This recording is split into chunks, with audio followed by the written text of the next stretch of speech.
मासूम बहू घमंडी सास। घमंडी और सख्त हृदय वाली पुष्पा 92 वर्षीय अपनी सास विमला पर बहुत जुल्म करती थी। ससुर के गुजर जाने के बाद से पुष्पा ने अपनी सास विमला का जानवरों से भी बदतर हाल कर दिया था। वो उसकी गिनती घर के नौकरों में करती, उसे अलग थाली में खाना देती, रहने के लिए अलग छोटा सा कमरा। ये सब देख पुष्पा के पति आलोक को बेहद दुख होता, लेकिन वे चाह कर भी ना कुछ कह पाते ना कुछ कर पाते। एक तरफ उसकी 92 वर्षीय वृद्ध माँ थी, तो दूसरी तरफ उसकी धर्मपत्नी। वो करता भी तो क्या करता, वो असमंजस में पड़ गया था। तभी एक दिन पुष्पा अपने पति आलोक से कहती है, सुनो जी, मैं सोच रही थी क्यों ना अपने बेटे राहुल की भी शादी करा दे। देखो ना, घर का सारा काम मुझे अकेले करना पड़ता है और वो बुढ़िया की देख रेख भी मुझे ही करनी पड़ती है। मुझसे नहीं होता ये सब। ठीक है, हम राहुल के लिए लड़के देखना शुरू करते हैं।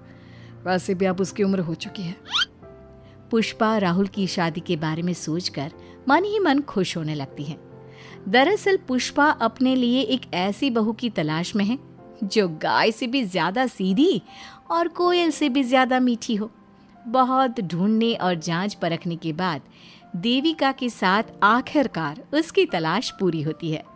वो देविका को राहुल के लिए पसंद कर लेती है और एक अच्छा सा मुहूर्त देखकर उनकी शादी करा देती है। ऊंचे संस्कार और सरल स्वभाव वाली देविका ने ससुराल में पहले दिन से ही सबका दिल जीत लिया। वो रोजाना अपने ससुराल में दिन की शुरुआत पूजा पाठ से करती और सबका अच्छे से ख्याल रखती। एक दिन देविका सबके लिए डाइनिंग टेबल पर प्लेट लगाती है। सभी लोग टेबल के पास आकर बैठ जाते हैं। देविका अपनी दादी सास का भी हाथ पकड़कर उन्हें डाइनिंग टेबल पर बिठाती है और उन्हें खाना परोस ही रही होती है कि पुष्पा उसे रोक लेती है। ठहरो देविका। क्या हुआ मम्मी जी? देविका, तुम इस घर में नई हो इसलिए शायद तुम्हें पता नहीं। तुम्हारी दादी सास के लिए अलग थाली है, वो इस थाली में नहीं खाती। देविका मुड़कर विमला की तरफ देखती है और फिर अपनी सास पुष्पा से प्रश्न करती है, लेकिन मम्मी जी, रसोई में तो यही प्लेट थी। तुम यहीं ठहरो, मैं इनके लिए प्लेट लेकर आती हूँ। पुष्पा रसोई में किसी कूड़ेदान की तरह पड़ी प्लास्टिक की प्लेट लेकर आती है और उसी में विमला के लिए खाना लगाती है। जब ये सब देविका देखती है तो वो आश्चर्य में पड़ जाती है और फौरन उठकर रसोई घर से दूसरी प्लास्टिक की प्लेट भी ले आती है। अरे बेटा, ये दूसरी थाली तू किसके लिए लाई है? देविका मासूमियत के साथ जवाब देती है, आपके लिए मम्मी जी। हाँ, मेरे लिए? पर क्यों? माँ जी, जब आपने अपनी सास यानी मेरी दादी सास को प्लास्टिक की प्लेट में खाना लगाया तो मैं समझ गई कि यह ज़रूर आपके घर की कोई परंपरा होगी, इसलिए मैं आपके लिए भी ये प्लास्टिक की प्लेट ले आई। अब आप अपनी सास के लिए इस प्लेट में खाना लगा दीजिए और मैं अपनी सास के लिए इसमें खाना लगा देती हूँ। देविका की बातों से पुष्पा हैरान हो जाती है। वो सोच में पड़ जाती है कि वो अपनी बहू देविका की मासूमियत पर खुश हो या फिर उसकी नासमझी पर दुखी। इसी तरह दिन बीतते चले जाते हैं और अब देविका को घर का माहौल और सास का स्वभाव सब समझ में आने लगता है। एक दिन सुबह पुष्पा अपनी सास यानी विमला को उसके कपड़े धोने के लिए कहती है और ये सब दूर से देविका देख लेती है। उसके कुछ ही समय बाद देविका आती है और अपनी सास पुष्पा से कहती है, मम्मी जी, मैंने घर का सारा काम कर लिया है। कपड़े, बर्तन, झाड़ू, पोछा सब लगा लिया है। अब मैं आपके पैर दबा देती हूँ। अरे लेकिन बेटा, तूने कपड़े नहीं धोए? मेरे कपड़े तो अंदर कमरे में ज्यों के त्यों पड़े हैं। मैंने आपके कपड़े नहीं धोए मम्मी जी। आप जब दादी से बोल रही थी ना कि आज उन्हें अपने कपड़े खुद धोने होंगे, तो मैंने सब सुन लिया था। फिर मुझे लगा आज पूर्णिमा भी है, इसलिए शायद ये आपके घर की कोई रस्म होगी, तो मैंने आपके कपड़े भी नहीं धोए मम्मी जी। देविका की बातें सुनकर पुष्पा अपना सर पकड़ लेती है और मन ही मन कहती है, ये तो ज़रूरत से कुछ ज़्यादा ही सीधी है। अब क्या करूं मैं इसका? इस बुढ़िया ने मुझे परेशान करके रख दिया है। एक तरफ वो ज़रूरत से ज़्यादा सीधी मेरी बहू, जो मेरी हर हरकत को इस घर का रिवाज समझ लेती है, और दूसरी तरफ ये बुढ़िया जो रोज अपना बिस्तर गंदा कर देती है। आए बुढ़िया, अब कौन करेगा ये बिस्तर साफ? बाहर से नौकर बुलाने पड़ेंगे क्या? चल जल्दी से अपना बिस्तर साफ कर, गंद मचा कर रखा है। बहू, तू ऐसा क्यों कहती है? मैंने तेरा क्या बिगाड़ा है? मैंने तो कभी तुझसे ऊंची आवाज में बात तक नहीं की, पर तू मुझसे इतनी नफरत क्यों करती है? तभी वहां आलोक, देविका और उसका पति आ जाता है। क्या हुआ पुष्पा, तुम माँ पर ऐसे क्यों चिल्ला रही हो? अरे देखो ना अपनी माँ को, इस बुढ़िया ने अपने बिस्तर का क्या हाल कर रखा है। कितनी बदबू आ रही है इस बिस्तर से, किसी काम की नहीं ये बुढ़िया। आप एक काम क्यों नहीं करते, इस बुढ़िया को वृद्धाश्रम क्यों नहीं छोड़ आते? आलोक ये सुनकर परेशान हो जाता है। वो मन ही मन अपनी माँ से अपनी गलतियों की माफी तो मांगता है, लेकिन जुबान से कुछ नहीं बोलता। बहू, ऐसा मत कर बेटा, तू जैसा बोलेगी मैं ठीक वैसा ही करूँगी।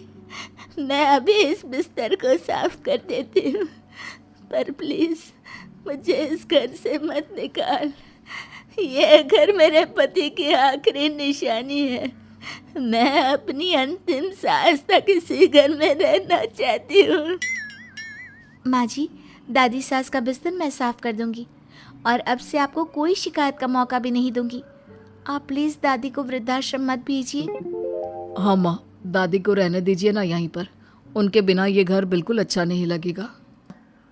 देखो बेटा, इनका जाना जरूरी है, अब इनकी उम्र हो चुकी है, इसलिए अब इन्हें अपनी बाकी की जिंदगी वहीं बितानी पड़ेगी। इतने में देविका वहां से चली जाती है और कुछ ही मिनट बाद एक बड़ा सा बैग लेकर वहां पहुंच जाती है। देविका के हाथ में बैग देखकर सब अचंभे में पड़ जाते हैं। अरे देविका, तुम ये बैग कहाँ से लाई? तुम कहीं जा रही हो क्या? माँ जी ने अभी तो बोला थोड़ी देर पहले कि अब उनकी सास बूढ़ी हो चुकी हैं और उनकी असली जगह वृद्धाश्रम में ही है, तो मैं ये दूसरा बैग उनके लिए भी ले आई। वो क्या है ना, उम्र तो अब मम्मी जी की भी हो चुकी है, कल तो जाना ही है। इससे अच्छा अभी चली जाएंगी तो दादी सास को भी एक सहारा मिल जाएगा। क्या? क्यों बहू, तू मुझे वृद्धाश्रम भेजेगी हैं, अपनी सास को?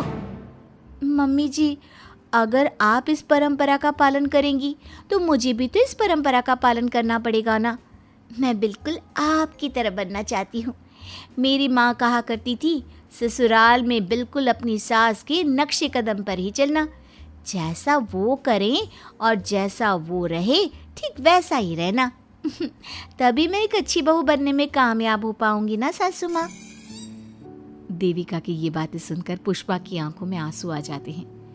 देविका की बातों में उसे मासूमियत के साथ साथ आज बहुत सी चीजें सुनाई देती हैं, जो चीख चीख कर बताती है कि वो आज तक कितना गलत करते आई हैं। बेटा, तूने तो मेरी आंखें खोल दी। अपने ससुर के देहांत के बाद मैंने न जाने अपनी सास पर कितने अत्याचार किए, उन्हें कितना जलील किया, खरी खोटी सुनाई। आज अगर तू नहीं होती तो मुझे कभी अपनी गलतियों का एहसास तक नहीं होता। देर से ही सही, आपको अच्छे बुरे का एहसास हुआ, यही बहुत बड़ी बात है। मम्मी जी, तो अब आपके सामान का क्या करना है? अरे जाकर इसे मेरे कमरे में रख कर आ जा। अब कोई कहीं नहीं जाएगा, सब यहीं साथ में रहेंगे। बहू, मुझे समझ में नहीं आ रहा मैं तेरा किन शब्दों में धन्यवाद कहूँ। जो चीज़ तूने 2 दिन में पुष्पा को समझा दी, वो मैं बरसों से कहने की हिम्मत तक ना कर सका।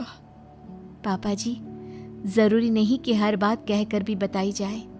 कभी कभी अपनी गलतियों का एहसास कराना भी ज़रूरी होता है, और मैंने भी मम्मी जी के साथ ठीक वैसा ही किया। उन्हें उनकी गलतियों का एहसास कराया और देखिए आज सब ठीक हो गया। सच में देविका, तुमने आज हम सबको बहुत बड़ी सीख दी है। अब पुष्पा सुधर जाती है और घर की पूरी जिम्मेदारी देविका को सौंप देती है, और अब उनका परिवार एक सुखी और समृद्ध परिवार की तरह रहने लगता है।